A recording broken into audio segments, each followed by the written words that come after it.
vapote, tu vapotes, nous vapotons. Un nouveau mot va peut-être faire son entrée dans la langue française prochainement grâce à une invention, la cigarette électronique, et ceux qui l'utilisent, les vapoteurs, donc, combinaison des mots vapeur et fumeur. Ces cigarettes électroniques sont présentées par les fabricants comme une aide au sevrage tabagique. On y trouve de la nicotine, mais pas de goudron, de la fumée, mais sans feu, donc sans combustion dangereuse pour la santé. Sont-elles pour autant totalement inoffensives? L'Agence française de sécurité sanitaire des produits de santé en doute. Gian Benzina et Stéphane Guffroy ont essayé d'y voir plus clair. Regardez. Je sais ce que vous pensez. Vous vous dites que cet homme ne manque pas de culot. Fumer tranquillement à l'intérieur d'un café. Le coupable, c'est sa cigarette. Vous avez dit cigarette?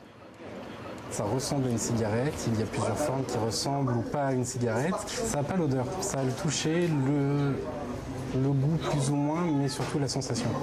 Et le geste qui reste. Après les brunes, les blondes, les roulées, les light, voici les cigarettes électroniques. Apparues en France au milieu des années 2000, l'idée vient de Chine. Pour l'instant, on n'en trouve que chez quelques buralistes et pharmaciens. Mais c'est surtout sur Internet que l'objet se démocratise. De 50 à 90 € le kit. Depuis 2 ans, cette jeune entreprise s'est lancée sur le marché. On a 2 batteries, 2 atomiseurs avec des capuchons.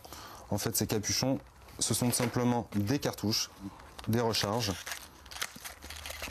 que l'on remplace, qui sont l'équivalent de 15 cigarettes. Les cartouches contiennent de la nicotine comme une vraie cigarette. La batterie se recharge sur secteur avec 3 heures d'autonomie.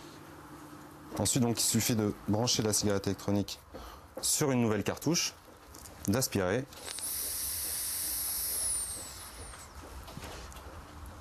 Il n'y a rien qui brûle à l'intérieur. C'est de la vapeur. Il n'y a rien qui brûle, il n'y a pas de goudron, il n'y a pas de... Tous les produits toxiques présents dans la cigarette ne sont pas dedans. Tout ce qui est ammoniac, plomb, mercure, il n'y a rien de tout ça. Il y a uniquement des arômes et de la nicotine si l'utilisateur le souhaite, puisqu'on peut aussi l'avoir sans nicotine. Il y a encore 2 ans, Brice Le Poutre fumait plus d'1 paquet par jour. Il découvre alors la cigarette électronique. Ça a été la toute première bouffée, c'était celle-là. Et plus de tabac depuis celle-là. Brice anime un forum de vapoteurs en ligne pour échanger les nouveautés. Façon Havane ou cigarillo, parfum tabac ou ananas, il a étudié les composants des différents produits sur Internet. À part le propylène glycol et la nicotine et un agent de saveur selon mon goût, il n'y a pas de produit, je me dis c'est forcément moins nocif que le tabac qui contient l'arsenic, qui contient le goudron, qui contient de multiples substances très dangereuses et reconnues comme telles. Un avis que ne partage pas l'Agence française de sécurité sanitaire des produits de santé. Elle fait valoir que le propylène glycol contenu dans la plupart des e-cigarettes est un solvant au pouvoir irritant qui peut entraîner des effets neurologiques comparables à l'état d'ébriété. Autre problème, la nicotine très addictive contenue dans les recharges. Ce pneumologue constate que la majorité des emballages ne mentionnent pas le taux exact ou vaguement, en utilisant les mentions fortes ou légères. Pour lui, si passer du tabac à la cigarette électronique est bénéfique pour un fumeur, il y a danger pour les autres. Parce que quelqu'un qui n'a jamais fumé, aller en boîte de nuit, voyant les autres, commence à essayer, et puis finalement deviennent accros à la nicotine via la cigarette électronique. Pour l'instant, on n'a pas le début d'une preuve que c'est bon pour la santé, mais j'ai pas le début d'une preuve que c'est mauvais pour la santé non plus. Donc on est dans l'ignorance, mais en termes de santé, l'ignorance absolue doit faire qu'on déconseille ce produit et qu'on réglemente au maximum ce produit, la façon de distribuer. Pour l'instant, c'est du grand n'importe quoi. Ni médicaments, ni produits de tabac, les cigarettes électroniques échappent aux législations de ces 2 catégories. En attendant une étude officielle, l'AFSAPS interdit de les vendre comme une aide au sevrage tabagique. Sur le site de Brice, 70% des personnes inscrites disent avoir arrêté le tabac. Santé en doute. Gian Benzina et Stéphane Guffroy ont essayé d'y voir plus clair. Regardez. Je sais ce que vous pensez. Vous vous dites que cet homme ne manque pas de culot.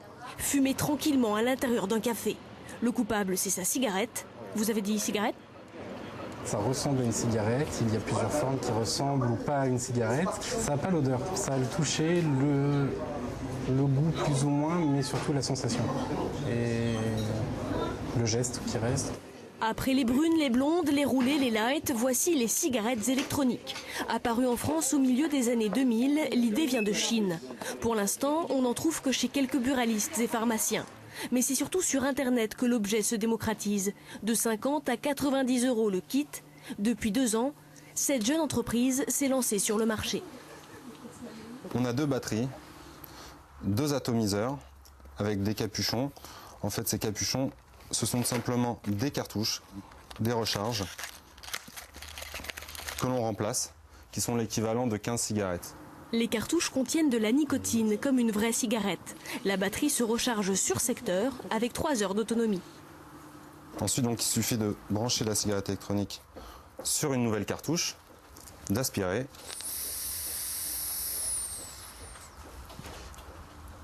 Il n'y a rien qui brûle à l'intérieur. C'est de la vapeur. Il n'y a rien qui brûle, il n'y a pas de goudron, il n'y a pas de... Tous les produits toxiques présents dans la cigarette ne sont pas dedans. Tout ce qui est ammoniac, plomb, mercure, il n'y a rien de tout ça.